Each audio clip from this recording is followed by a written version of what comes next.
am ready. Okay, and I have started recording. Go ahead and say like 8 words or something. Hello, everybody. My name is Seth. Quite overdue with our playoffs. Welcome top back, 4. everybody, to week 5. His question is...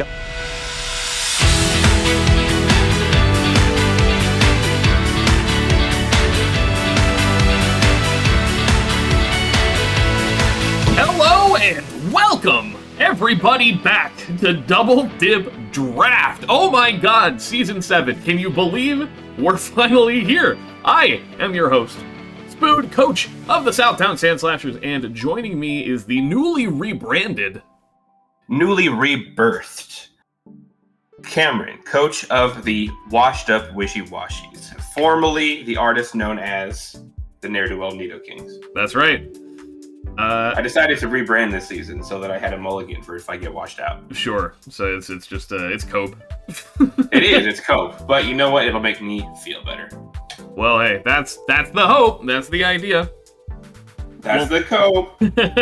Welcome back, everybody, to Season 7. Oh my god, it's been like a year and a half-ish since Season 6. About 18 months and 21 days. Not that anyone's counting. Yeah, not that anybody's counting. We did play an off-season, or, I say we, that's the royal we. I didn't do it, but, you participated.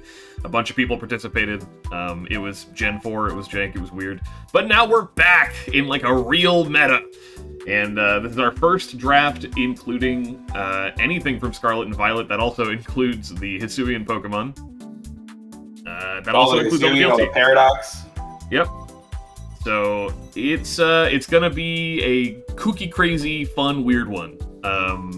We're expecting a lot of interesting stuff. I mean, a lot of people who, none of us, I think, have really been grinding OU that hard.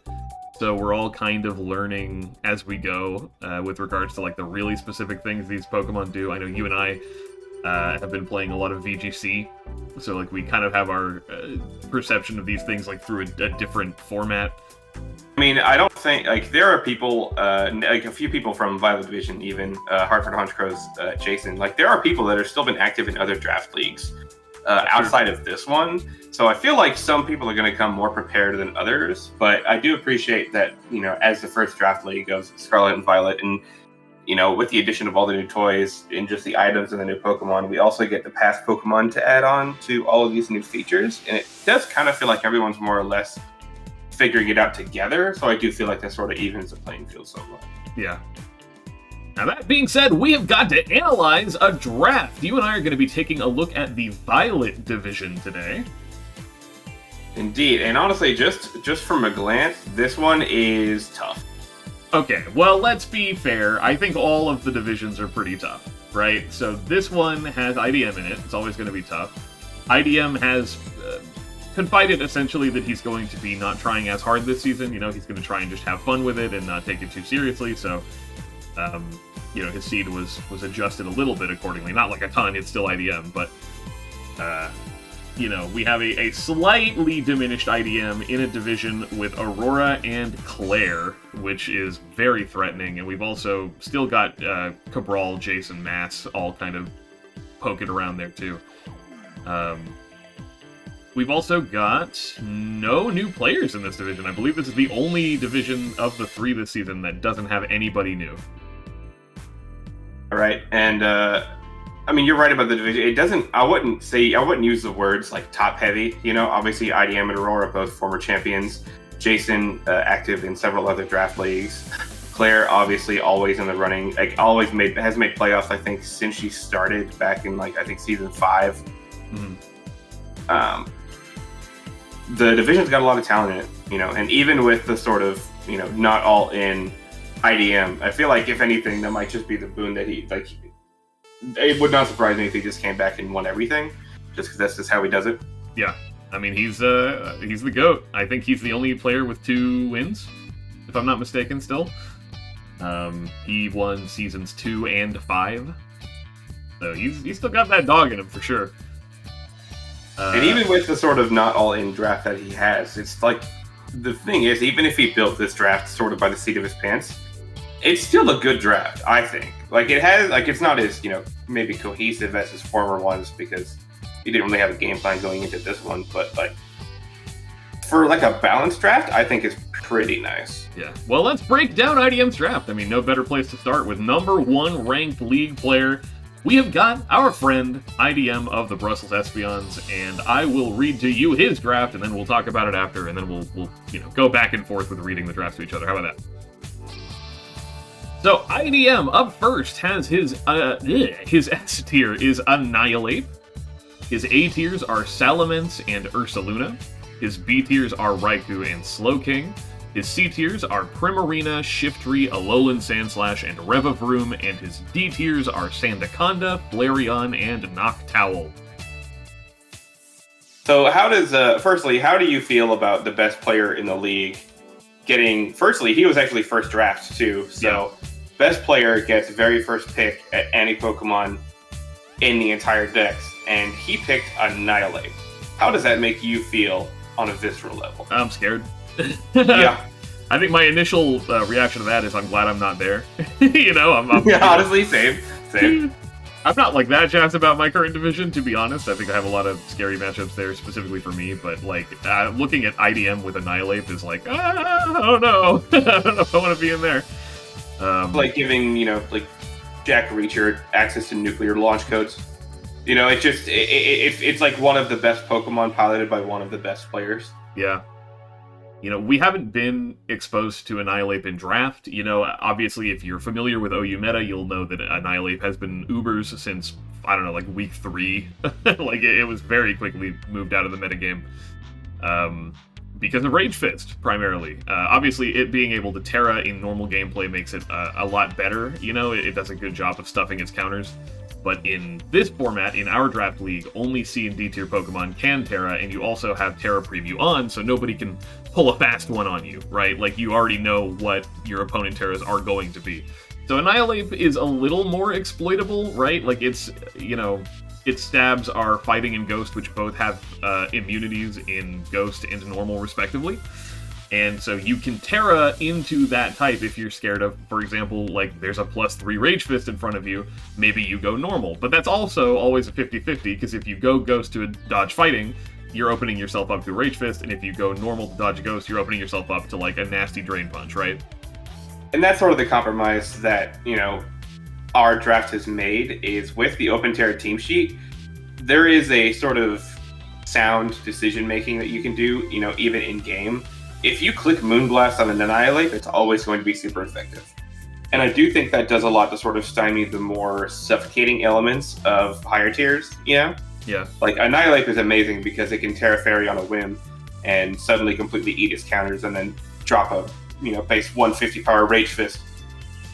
In draft, it's a lot easier to prepare for. It's a lot easier to... I mean... I'm kind of repeating myself here, but... No, I mean, I agree with you. It's like There's no Volt to be pulled. Now, that being said, like Annihilate, amazing Pokemon. I don't think anybody would deny that Annihilate is still going to perform exceptionally well in draft. It has a pretty high versatility, it's pretty bulky, it has 90 speed, plus a really powerful final Gambit.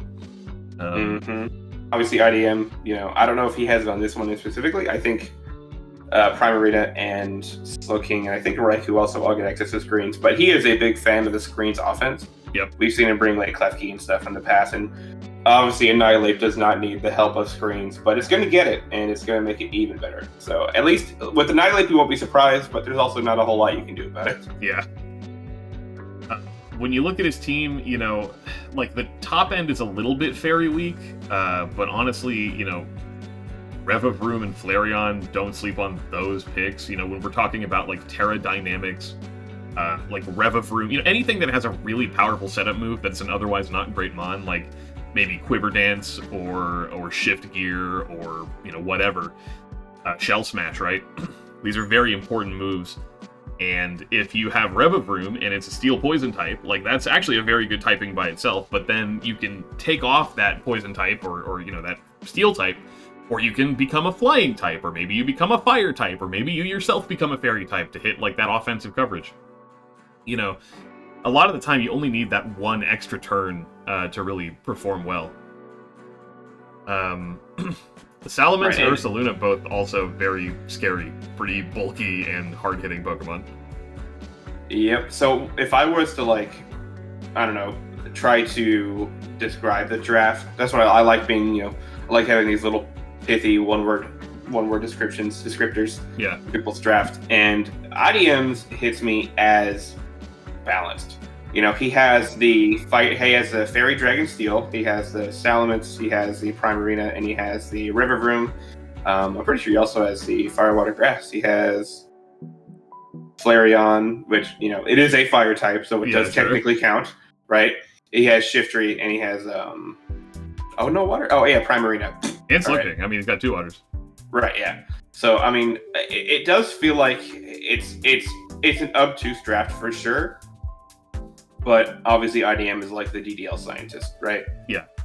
He could bring Galare, Coil, friggin' Rock Throw, Sandaconda, and he'd make it into playoffs with that alone. It's just the nature of the beast. Yeah. I forget if it was in Masters Draft League or somewhere recently, but I remember seeing loaded dice, scale shot, Sandaconda, and it was actually kind of a menace.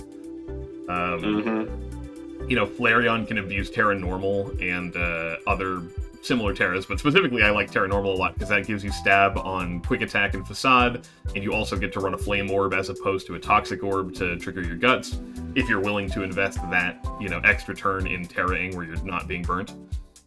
Yep, and even Noctowl, you can drop a Terrafly Tinted Lens like Hurricane, Tinted Lens Air Slash, and you are going to do an okay amount of damage to anything. Yeah, generally. Right? Even Noctowl, for as, admittedly, or for as on its face sort of mediocre as it may seem, has plenty of potential. Yeah.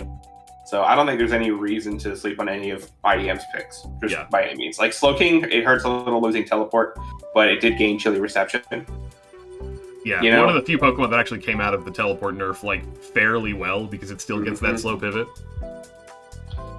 And then obviously that pairs really well with his own Alolan Sandslash. So he even has the late game on lock if he really needs it, Yeah.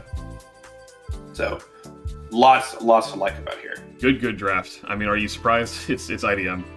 No, for having basically no plan going in, I like it. I like it a lot. Well, why don't you tell me about the Canadian Cottonees, huh? I will tell you about the Canadian Cottonees. Okay, so Milo Megas, I believe this is their 2nd season. That's right. I tried to go through the standings, and that's what I found yesterday.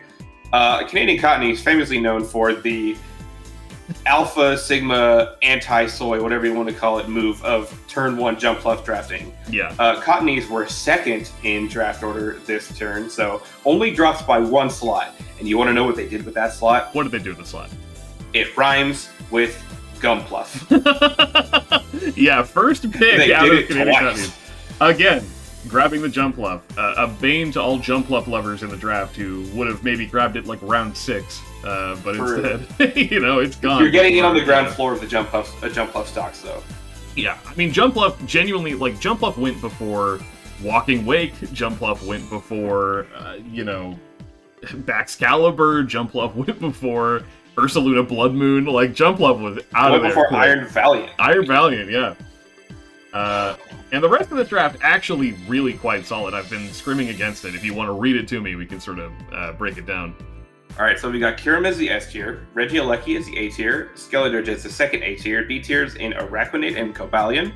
The 4 C tiers, so from here on we can terrestrialize. We have Galarian Slowbro, Shaman, Alolan Raichu, Malamar, the Lord itself, Jumpluff, Wigglytuff, and Slacking. Yep. Okay. There is a lot to unpack here. Firstly, Kyurem is another Pokemon that loves all the new toys. Yep. That Gen 9 added. For those who remember the Reign of Terror that was Kyurem Black with Dragon Dance at the beginning of Gen 8. Yep. Oh my god. And that Icicle Spear. was a problem. And Icicle Spear. It didn't even have loaded dice yet. It didn't actually even need it. Yeah. And now Kyurem can run Specs. It can run Scorp. It can run loaded dice with Scale Shot. It can. I'm pretty sure it still gets Roost. Ice Dragon typing is just bananas offensively. Yeah.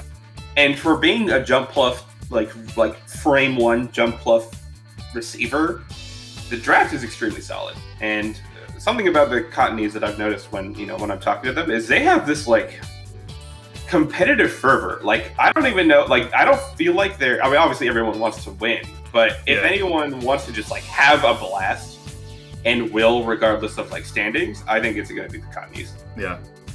Cottonees has like Skittles vibes of like I'm gonna play this shit my way and I'm still gonna pick up my dubs, whether you like it or not. I think Kyurem is actually such an interesting choice too, because Kyurem is such a good Pokemon, but I think people go wide-eyed at the other options in S tier, like there's so many new cool Pokemon, there's so many Ubers, right? Like oh my god, there's Iron Bundle, like wow, there's Chi-Yu. So I think really great Pokemon like Kyurem kind of fly under the radar. And then you don't realize just how good they are until you really, re-examine them under the lens of, oh, wait, this is S tier for a reason. Yeah, it does have, amazing mixed potential. It does hit a fairly respectable speed. It has just a ridiculous stab combination. I mean, this thing, it's kind of a problem, if you don't have, It's really, really strong. And honestly, with strong pivots in Regieleki and Cobalion, getting Pokemon like Malamar for contrary sweeps, or Kyurem, or even Skeledirge, unaware to really just to be the capstone on a hard-fought match. Yeah. Just completely flies in the face of other set of sweepers. Like for the frame one jump left grab, this is an incredibly solid draft. I agree. I 100% agree. I don't even see any glaring weaknesses either. Like maybe, no, I really don't see any. There's a couple of weird, maybe synergistic things, right? Like Alolan Raichu kind of overlaps Regieleki a little bit because there's no terrain on this draft, and even if there was, there's not that much that benefits from electric terrain here. Aside from that, I mean, he's got a bit of a dark and ghost weakness. I don't know. I mean, I'm not grasping at straws here, but it's still genuinely a quite solid draft. He has the important cores in place. He's got pretty much all of the archetypes that you'd want filled. Regieleki is an amazing spinner. Wigglytuff, Galarian Slowbro have some hazards they can put out. I think Galarian Slowbro has toxic spikes. I may be wrong though. I know that Wigglytuff has rocks. Jumpluff can honestly be a menace with Leech Seed and Substalling. It's so fast and it has a relatively low HP. Cobalion is just all around a very good Pokemon. Shaman, one of those base 100 across the boards, but now you can Terra and either give it its offensive boost that it needs or maybe a defensive profile that makes it a little harder to break. Right, no one wants to take a Terra Grass, Seed Flare, or no one wants to eat a Terra Ground Earth Power because they switch into Fire type to try and blow the Shaman away. Yeah. Malamar obviously has its own contrary shenanigans that it can get up to. Jumpluff speaks for itself, Yeah. Fast grass types have always been obnoxious. Yeah, difficult. And honestly, Wigglytuff behind under a competitive boost with maybe even just Terra normal hybrid voice. I do feel like Wigglytuff is not. It's a value pick in my opinion. Obviously, I'm the low tier guy. Rags to riches, trash is treasure. I'm that archetype, I think. So obviously, I'm going to see Slacking, and I'm going to go wide-eyed and be like, yeah, Terra Slacking, man. Terra Slacking, Double Edge, yeah. Yeah.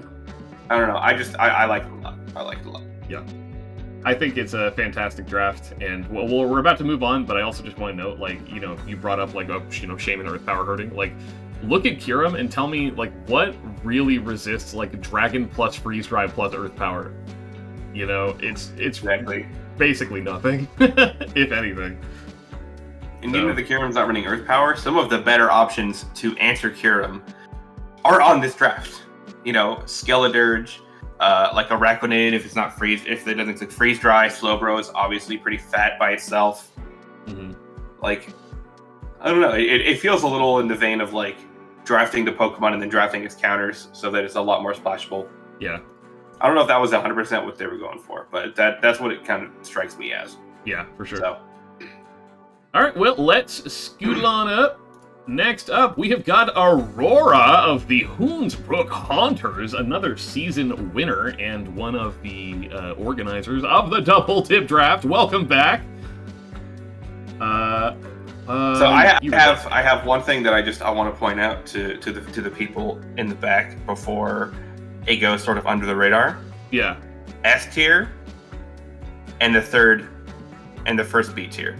What does that tell you? Well, I'm looking at it and I'm seeing Iron Valiant and Pincurchin. Mm-hmm. It is. I think Aurora has the only pair of terrain plus paradox Pokemon abilities at her disposal. I think everyone else has, like, maybe Torkoal has like Sun, but most of the better paradox forms that would abuse it were already kind of taken. Yeah, are sort of widely distributed.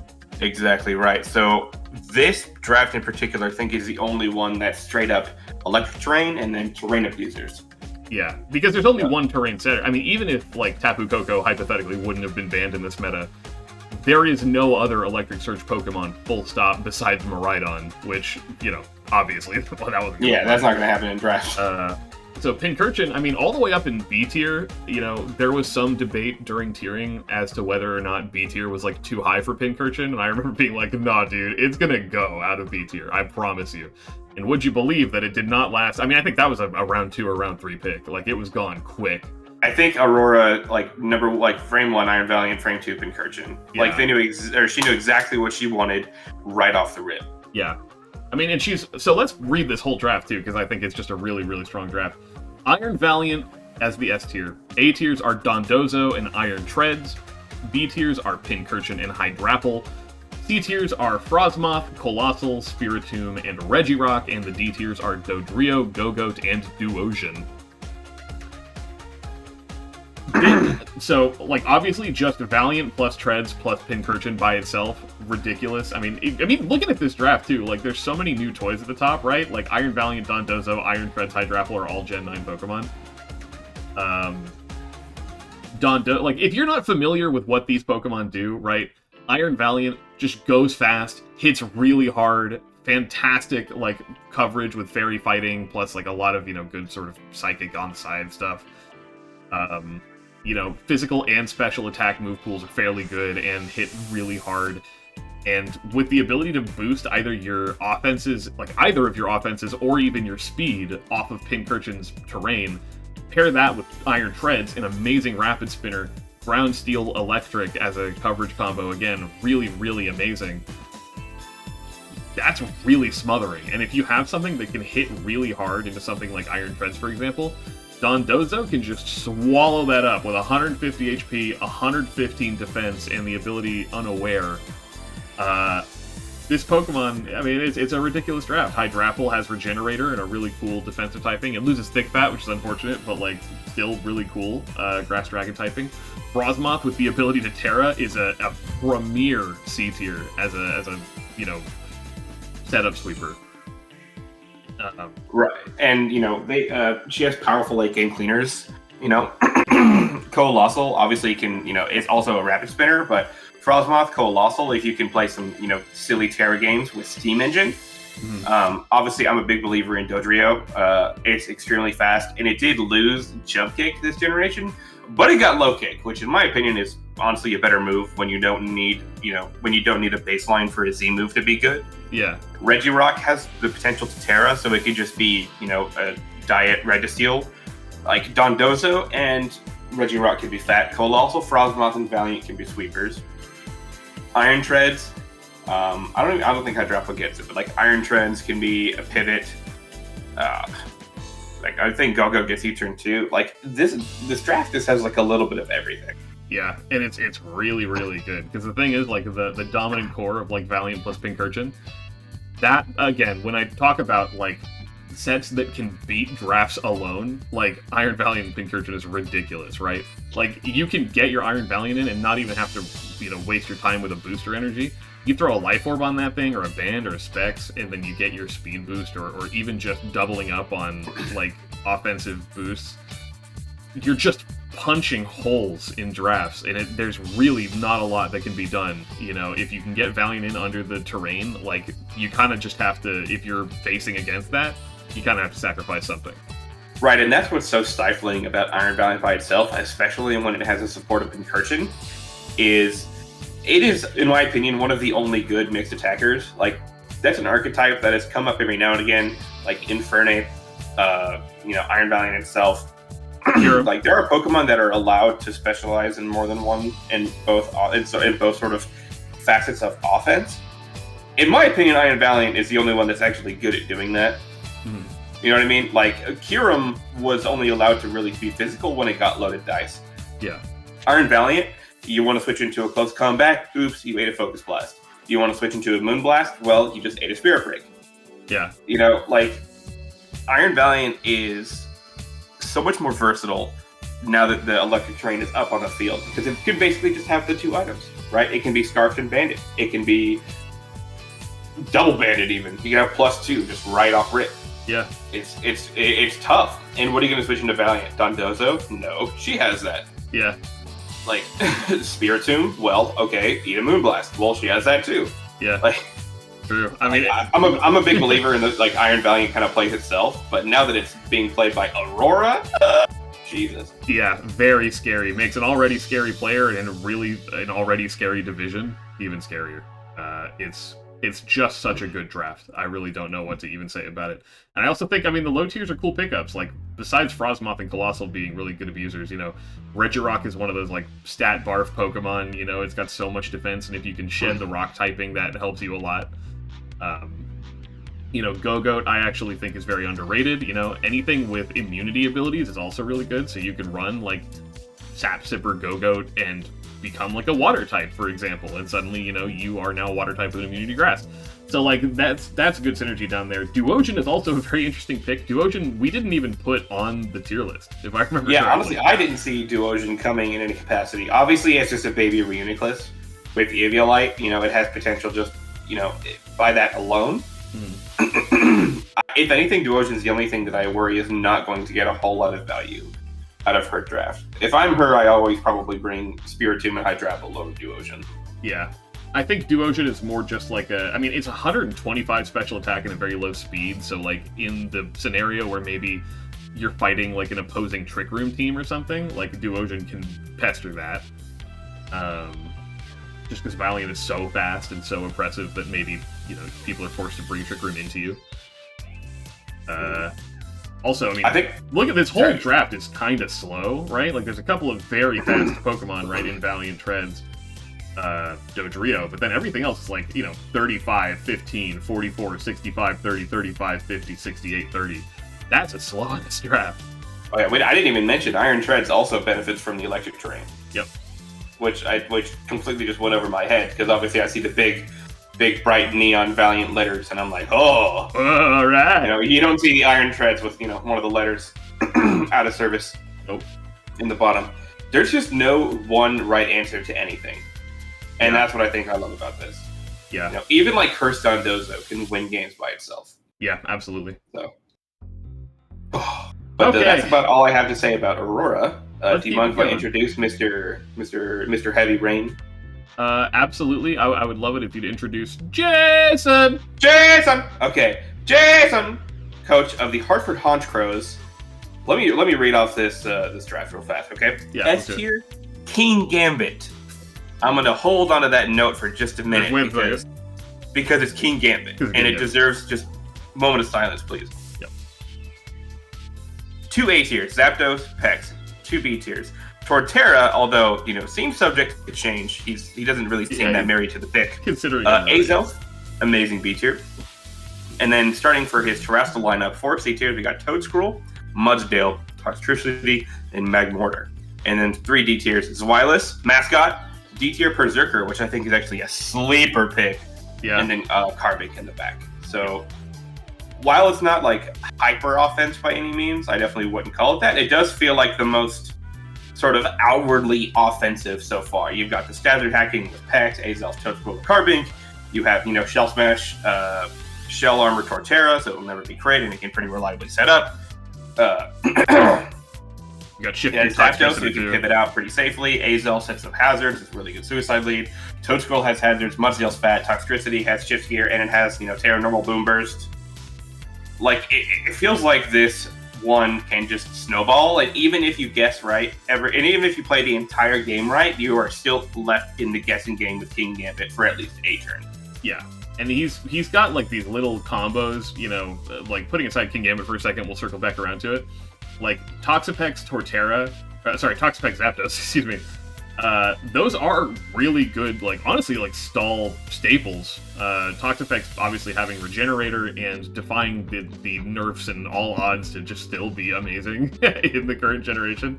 Zapdos always having been an amazing defensive typing and having access to like a lot of good moves, and it can obviously pivot and enable other Pokemon. And static, it can really pester fighting types that would otherwise be a problem for King Gambit. Same with Toxapex. And King Gambit is like the get out of jail free card. Obviously Supreme Overlord, you get more strength, like your moves are powered up for the amount of Pokemon on your team that have already died, up to 5. And at 5 Pokemon dead, your Sucker Punches, I don't even, as long as you're comfortable with playing that mind game in the end game, that's a scary Pokemon. It's really hard to beat unless you just have your one King Gambit counter at full HP the whole game. You can just totally bomb a 6-1 lead into just a King Gambit with 5 dead teammates. And personally, I have a bit of beef with Jason because King Gambit was basically the S tier that I was eyeing myself, but my S tier can be covered in the Teal Division overview. Sure. Like, I think if anything was going to try and get some mileage versus his team, it would be a really powerful Fairy type. A Fairy type and then like a Fighting and a Steel. Like his cores are basically only ever weak to that trio. Yeah, and even then, like Zapdos and Toxapex cover so much of that by themselves. Exactly. It's a hard draft. He has a very robust defensive profile. This draft just snowballs. It just snowballs so hard. Yeah. I mean, you said it yourself, you can play the entire game properly, but if your King Gambit check was, if your King Gambit check is low, you might just lose anyway. Yeah. It's extremely good. Yep. Yeah. Carbink, Berserker are really interesting. Zweilous also, I think, gets a special mention. It has Hustle. It's one of those Pokemon that has Hustle as a pre-evolution that loses it on the level up. So, like, it and Rufflet actually hit really hard, like, deceptively hard. Yep. And I mean, it's not assuaged by like a wide lens by any means, but with Hustle and a wide lens and Terra to, admittedly Dark Dragon is a pretty bad defensive typing. Mm-hmm. You're weak to Fairy, Ice, Fighting, really common offensive type Pokemon, but suddenly you turn that on its head and you have to eat Terra, like a Steel Terra Blast or like a Head Smash. Yep. Ice Fang, like whatever, like it's hard. Yeah, it's tough. Zweilous is very cool. Azelf is really cool. Mudsdale is really cool. Toadscrool is ironically not as cool, just in my opinion. Like its ability is more of a curse than a blessing. It's one of those, I think, like necessary countermeasures to having a base 100 speed Spore, which is that you always go last if you use a status move, but that status move can't fail. Unfortunately, we did some testing, me and Aurora, because we were both considering Toadscrool, and like Insomnia Pokemon still wake up, and I believe Moldbreaker Pokemon still don't get slept. So it really only works for like Golden Go. Pretty much it. So Toadscrool, it doesn't do as much, but I mean, I like Ground Grass as a typing. He's doubling up on it, which makes it a little worse. Obviously, he's got Torterra, which is a much better Pokemon than Toadscrool. But Toadscrool is a pretty solid spinner, has some decent immunities, and it has Spore. And even if your Spore is really slow, it's still going to be useful.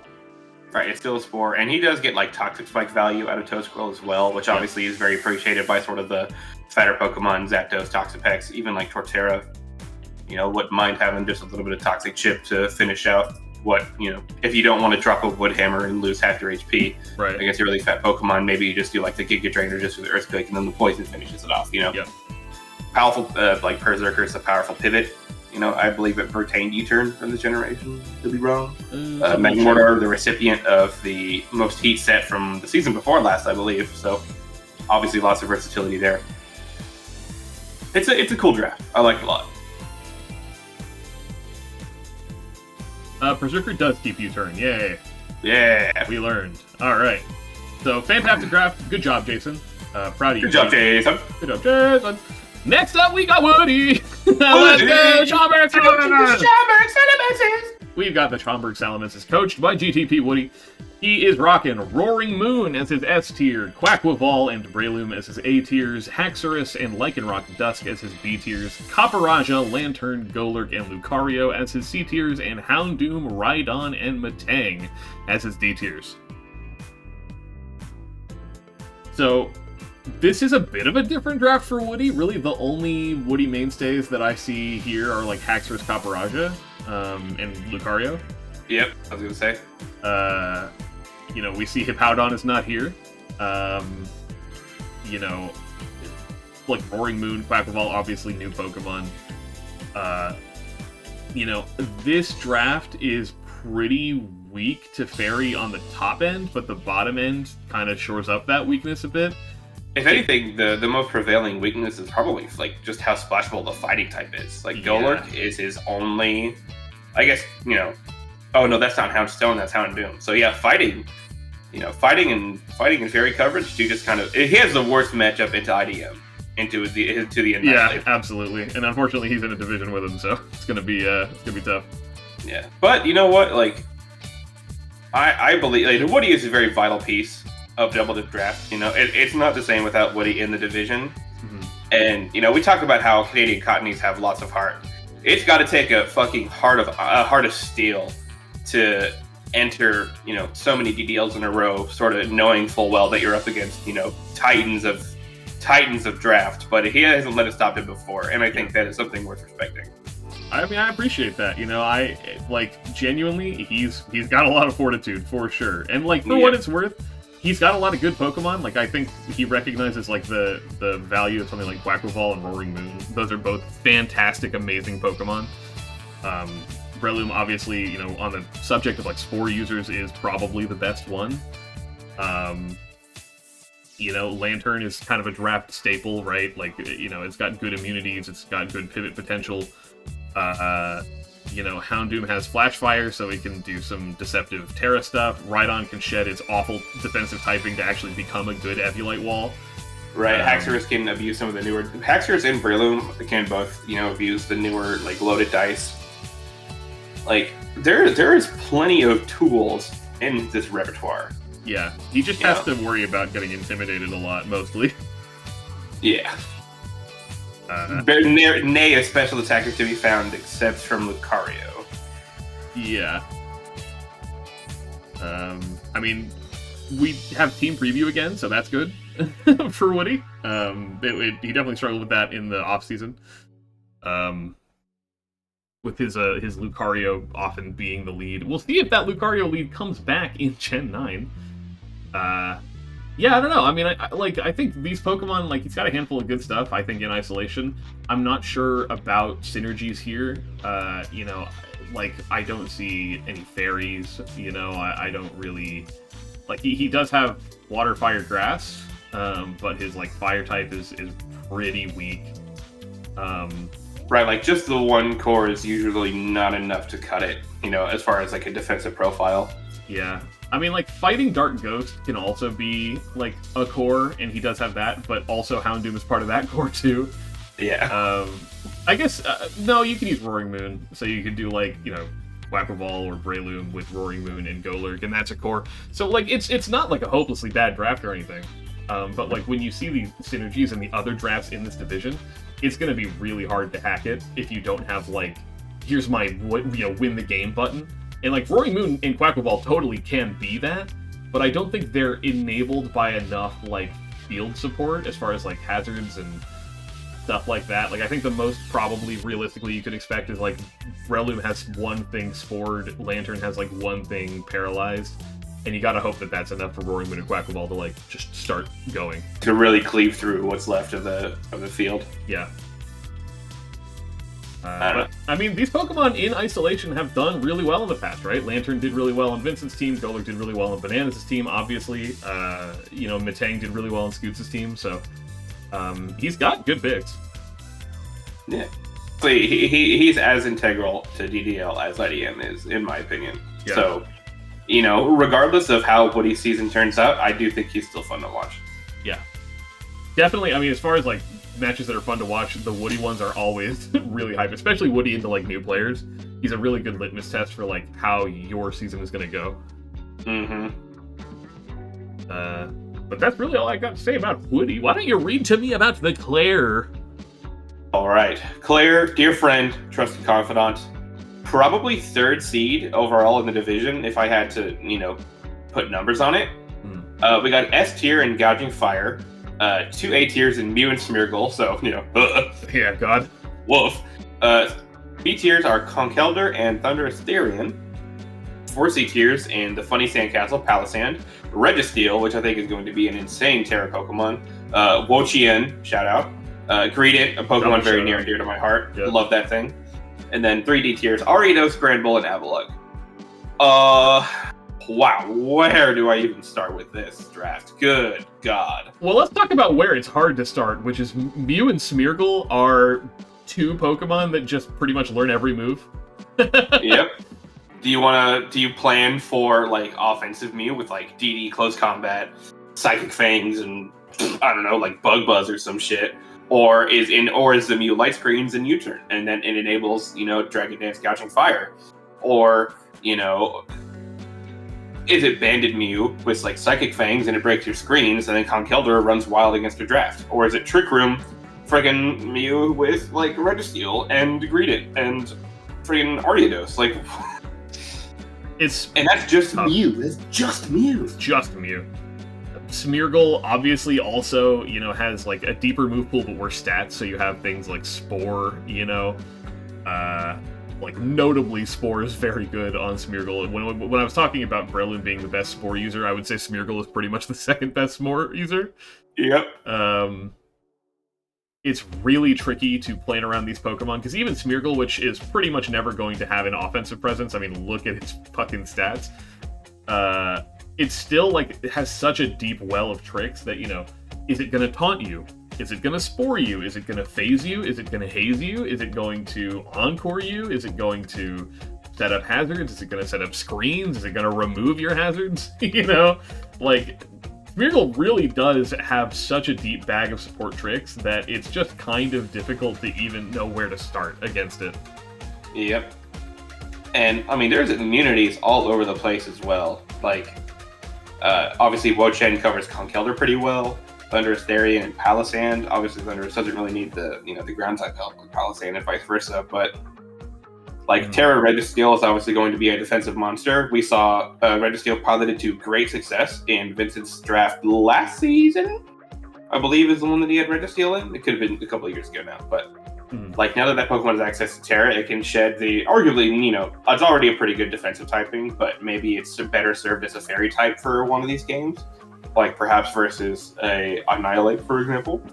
Or maybe you even just like need that one 50-50 turn where you need to go Ghost, so you dodge that fighting move, Mm-hmm.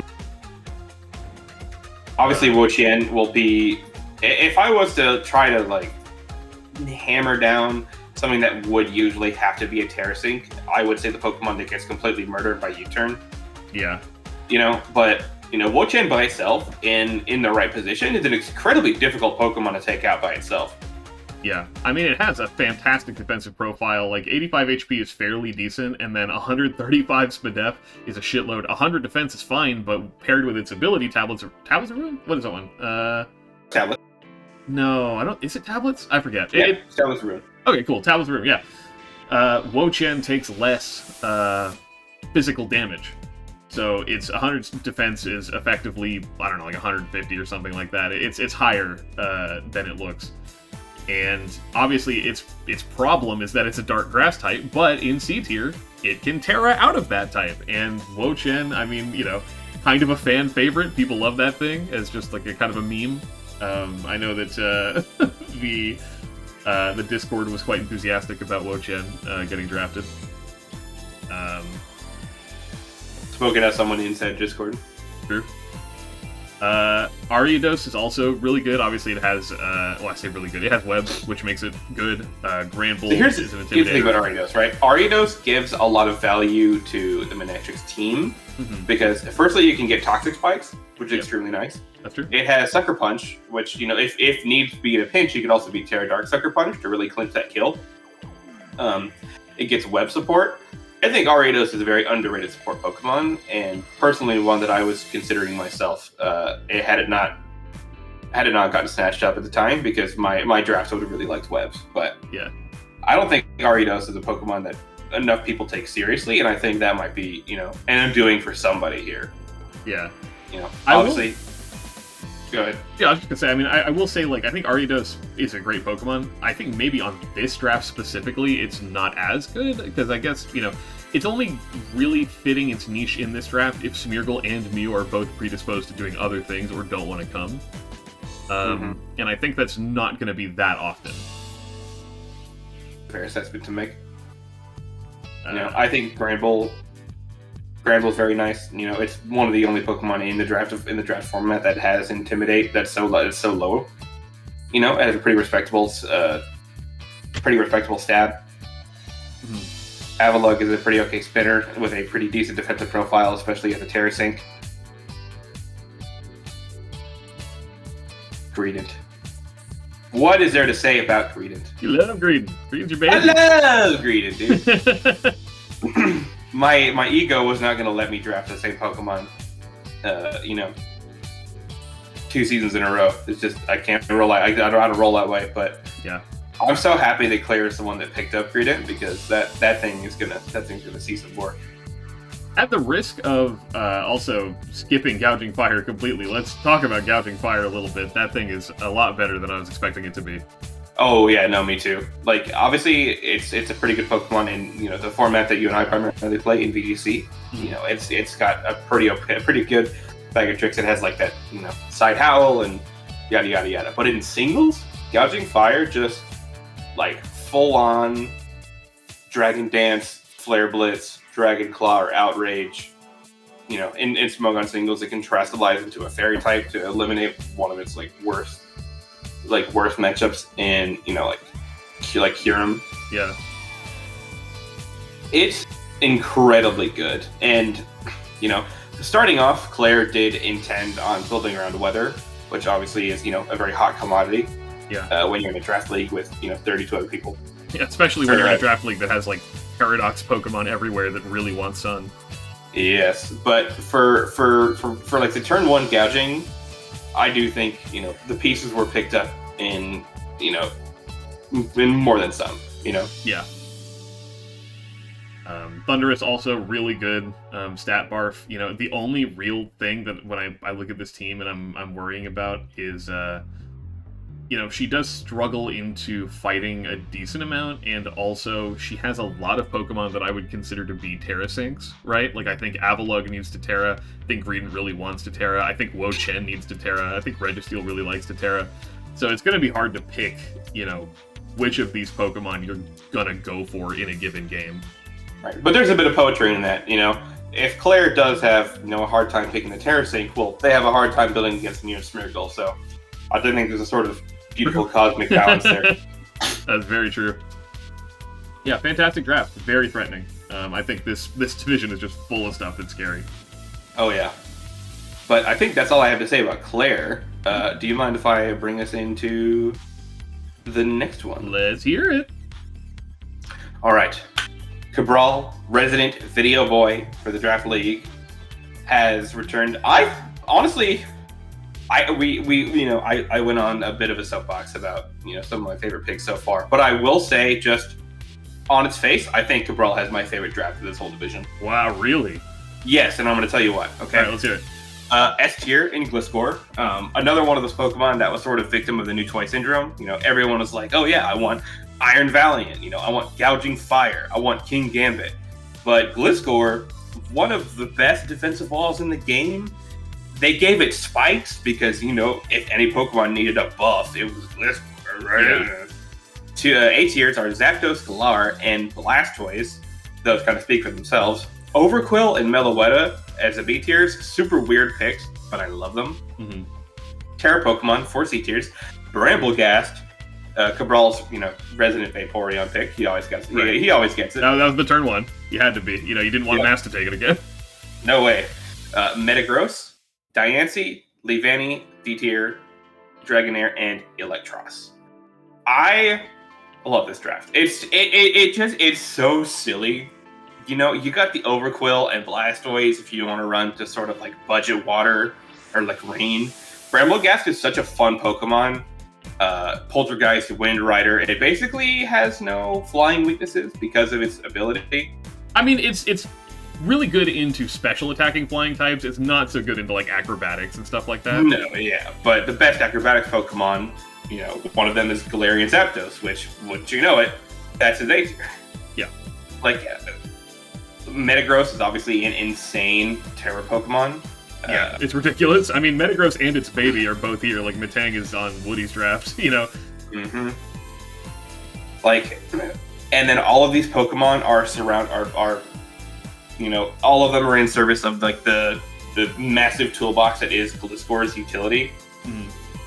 I don't know, I see this, and all I want to do is make teams with it.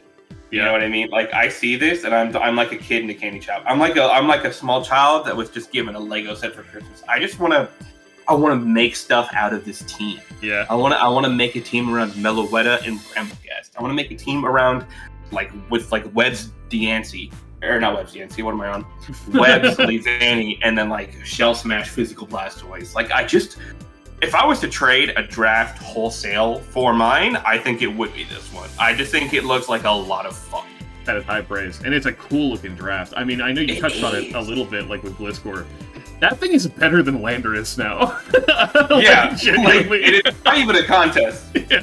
I mean, it was in Ubers for a little bit. It came back down after the DLC, but man, that thing is ridiculously strong with spikes. It's just such an impressive hazard setter. U-turner, swords dancing earthquaker. There's a reason it's an S tier. It's amazing. And I mean, literally, you know what's hilarious? Lando T, I don't think even got drafted. Actually, I think you're right. I'm gonna double check your work, but I think you're right. Yeah, it's literally undrafted. This is the first time it's ever not been drafted. But Gliscor came. So. And see, you can't assume things about Gliscor either. If you build around the spike set, or the spikes U-turn passive set, and they bring SD, Ice Fang, Earthquake, you're in a horrendous position. Oh yeah. This draft is just all of the tools are there. All of them are. And it just looks like fun.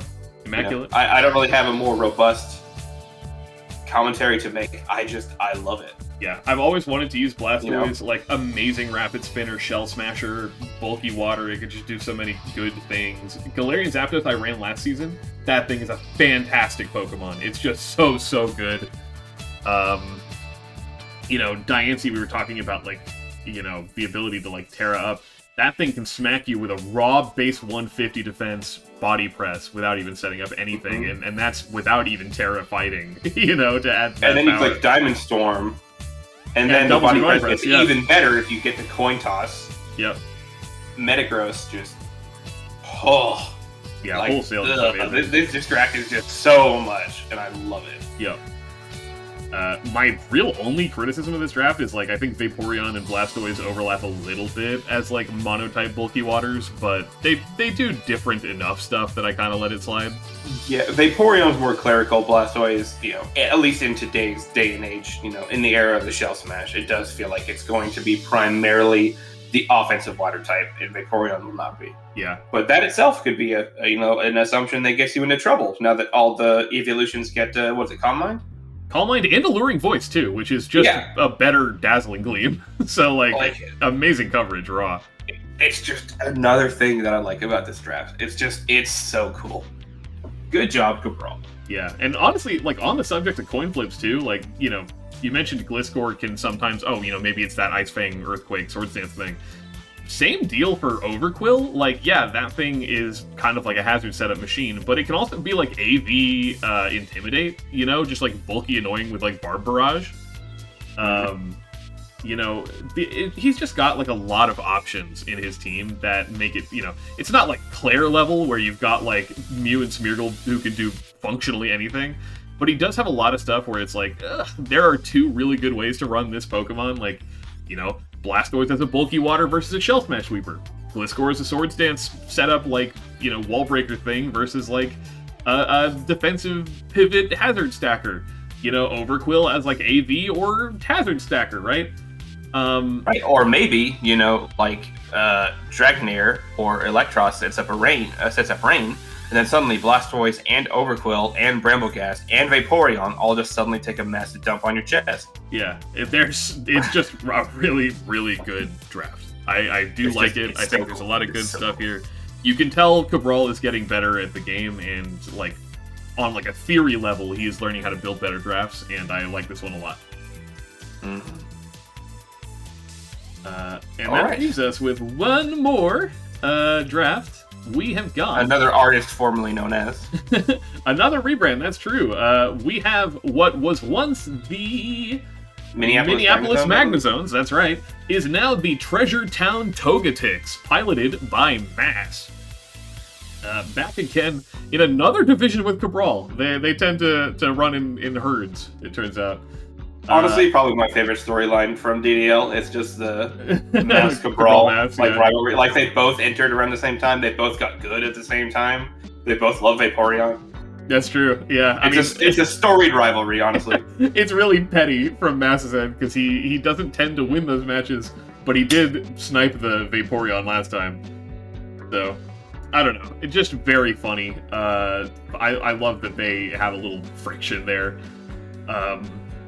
This draft is also, would you believe it, really, really good. Like, honestly, I haven't done any other analyses yet, like we haven't recorded any, but I did take notes with Aurora on Teal yesterday, and I think, like, bar for bar, at least between those two divisions, this division has far and away the better average draft quality. Yeah. Dragapult as his S tier, Enamorous Incarnate and Corviknight as his A tiers, Rotom-Wash and Alolan Muck as his B tiers, Paldean, Tauros, Blaze, Frostlass, Chestnut, Morpeko as his C tiers, and Whiscash, Knacklestack, and Camerupt as his D tiers. Literally chop off his top 5 Pokemon and tell me that's not just like an OU team. Yeah, no, honestly. Like, it's another one of those, like, draft the Pokemon, draft the counter. Dragapult does not love Enamorous. It also doesn't really love Corviknight, to be honest. Yeah. But they're all represented, and then you have, you know, one of the best pivots in the game with Rotom-Wash. It did lose T-Fog, which is kind of a shame. Muckalola, Pokemon that I drafted myself and got quite a bit of mileage out of. Dark Poison is just a ridiculously good defensive typing, and then you suddenly get into his Terrasangs. It's like, okay, offensive Chestnut, Blaze Tauros with, you know, screen breaking capabilities and like Flame Charge and close combat, and then you have Frostlass, which can be Banded, which can be Sash with spikes and Destiny Bond, and Morpeko can snowball really out of control with Aura Wheel. Whiscash, I think, is, I'm not going to say underrated. I think it's a very, powerful word. But it is rated. But it is a rated Pokemon, but it's also the only Pokemon that can reliably set up rocks and doesn't care about being taunted because it's oblivious.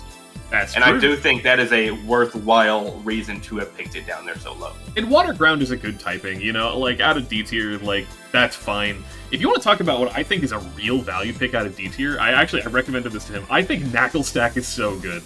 Yes, I was of the belief that kind of like how the starters only got like Flower Trick and, you know, I was gonna say Snipe Shot, but that's Inteleon. But you know, their signature moves they didn't get until they evolved, and I thought it was that way with Garganacl, but that is not the case. Knacklestack gets Salt Cure. Knacklestack can do pretty much everything Garganacl can, and it can Terra in the context of this draft league. So, like, you know, you still have Purifying Salt, you have Salt Cure, you have Iron Defense Body Press. This thing, I mean, it's really good value. Especially in this division, like, Dondozo is here. Knacklestack bullies that thing so hard. At the very least, it forces it to run a covert cloak, you know? Exactly. And that's just like it's exerting pressure from team building in a way that I don't think most D tiers can. Like you said, Frostlass very diverse. Like Enamorus is new and really, really strong. Dragapult has just been a staple draft Pokemon since its premiere. I mean, arguably the best, like, consistently legal draft Pokemon. Yep, considered the best. You know, Chestnut even has, like, some stuff going for it, too, in that, like, it has Bulletproof and Trailblaze. Chestnut a lot. You know, and I think also the Paldean Tauroses, like, specifically Blaze and Aqua, are both really, really cool and really good. And just looking at this draft, wow, you know, just wow, wee woo. It's really good. if a time traveler came to me and was like, "Hey, Mass got into playoffs at the top of his division," I'd be like, you know what? Yeah, I buy that. Just look at that thing. I mean, look at his Dragon Fairy Steel Core, dude. Dragapult and Namorous Corviknight, like, oh my god. You know, Water Fire Grass is a little worse just because Chestnut's not amazing, but like Rotom and Tauros, I think, are great Pokemon, you know? They are. He's got spinners, he's got spin blockers, he's got setup sweepers, he's got fucking Knuckle Sack, man! Yeah. Just such a good draft. I'm really, really impressed by the quality of this draft. Me too. I think this is definitely his most powerful draft so far in any of the seasons that he's played. Absolutely.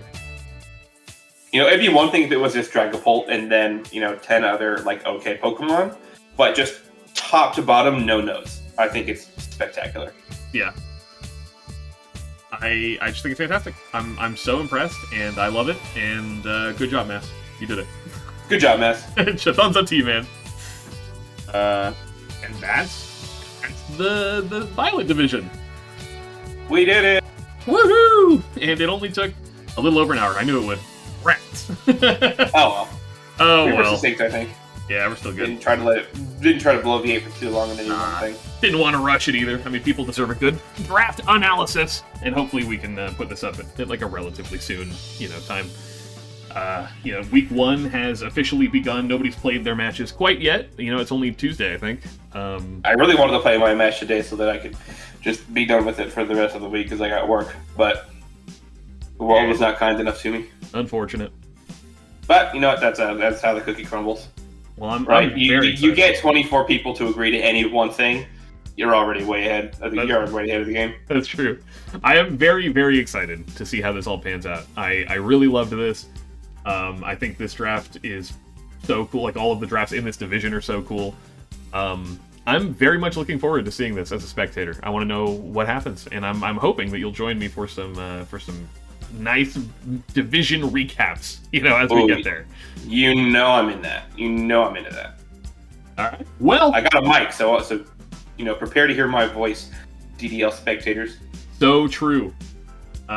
Thank you all so much for joining us. As always, make sure to check out the companion videos to this one if you want to see what our drafts look like. Check out the Teal and Scarlet division recaps, respectively, for Cameron and myself. And came out pretty nicely, if I do say so myself. Yeah, I think my draft is pretty cool too. It was pretty cool. You got that, I won't spoil anything. Yeah, no spoilers. If you want to know what my draft looks like, go to Scarlet Division Analysis. Do it right now. Do it now. Do it now. Click the like and subscribe button. I'm human. Farewell, everybody. Bye-bye.